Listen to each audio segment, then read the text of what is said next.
70 सालों में ये देश इतना कभी नहीं बटा था।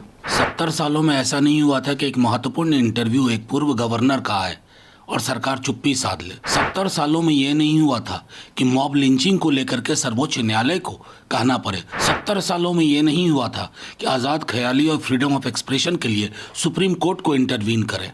जब कभी दूसरों पर तबसरा कीजिए, सामने आईना रख लिया कीजिए। गवाह है, तारीख गवाह है, काबे किस मुंह से जाओगे गालिब। 70 सालों में ये देश इतना कभी नहीं बटा था। 70 सालों में ऐसा नहीं हुआ था कि एक महत्वपूर्ण इंटरव्यू एक पूर्व गवर्नर का आए और सरकार चुप्पी साध ले। 70 सालों में ये नहीं हुआ था कि मॉब लिंचिंग को लेकर के सर्वोच्च न्यायालय को कहना पड़े। 70 सालों में ये नहीं हुआ था कि आज़ाद ख्याली और फ्रीडम ऑफ एक्सप्रेशन के लिए सुप्रीम कोर्ट को इंटरवीन करना पड़े। 70 सालों में ये नहीं हुआ था कि विपक्ष के दलों को CBI, ED, IT के जरिए आप साध करके जेल भेजवाने की तैयारी करो। 70 साल में JP नड्डा जी बहुत सारे वैसे गंदे काम नहीं हुए थे जो आपके दौर में हो रहे हैं। आईना सामने रखिए। एक बहुत पुराना शेर है, जब कभी दूसरों पर तबसरा कीजिए, सामने आईना रख लिया कीजिए। एक माफिया को खत्म करने के लिए राज्य अगर माफिया बनता है ना, तो ये चिंता का विषय होना चाहिए उनके लिए भी जिनके दल की ओर से वो हम मुख्यमंत्री बने बैठे। अपना दामन देखें, अपनी कैबिनेट बुलाई, अपने खिलाफ के सारे मुकदमे हटा लिए। किस तरह के आदमी हैं आप भाई? और हम तो आज भी, मैं बार बार कहता हूं, लोकसभा में आपकी बिलखती तस्वीर देखी थी, संभवतः 10 से 11 दिन आपको जेल में रहना पड़ा था।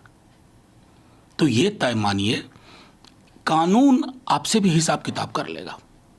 आज नहीं कर पा रहा होगा, लेकिन न्यायालय संज्ञान ले रहा है। 24 अप्रैल को उस पर सुनवाई शुरू होगी, तब फिर बताइएगा, क्योंकि आपको बहुत टिप्पणियां मिली हैं। हमने गंगा सरयू में तैरती लाशें देखी हैं और उस वक्त आपको गायब देखा है। गवाह है, तारीख गवाह है, काबे किस मुंह से जाओगे गालिब। ये बिल्कुल सही बात है। डे 1 से हम कह रहे हैं, हमारे पार्टी के लीडर तेजस्वी जी ने कहा है, सब लोगों ने कहा है। देखिए, फिर तो मैं तो बार बार कहता हूं कि यार, नाथूराम गोडसे, देश का पहला आतंकवादी, उसको ट्रायल मिली। इंदिरा जी के हत्यारों का ट्रायल हुआ। ट्रायल रूल ऑफ लॉ का नियामक है। आप नियामकों को खत्म कर रहे हैं। ये मध्ययुगीन बर्बरता का उत्सव गान गाने वाला एक संस्कृति आप पैदा कर रहे हैं। उस संस्कृति के लिए कोई जगह नहीं है एक संविधान सम्मत समाज में। 2014 से इस देश का इतिहास नहीं शुरू होता, उससे पहले भी इस देश के सेना का एक इतिहास रहा है। आपकी मजबूरियां होंगी कि आपको सिर्फ 14 के बाद की, लेकिन मैं आपको कहूं, उससे पहले का इतिहास देखिए। हमारे पास बल नहीं, बहुत ताकत नहीं थी, आर्थिक रूप से उतनी ताकतवर नहीं थे, लेकिन पॉलिटिकल विल था और उस पॉलिटिकल विल ने हासिल किया। हाँ, लगे हाथ हमारा तो ये भी प्रश्न होगा कि हमारे 40 जवानों के घरों के जो दीपक बुझे ना, उसके बारे में आज तक कोई रिपोर्ट नहीं आई है। रोंगटे खड़े हो जाते हैं सोच करके।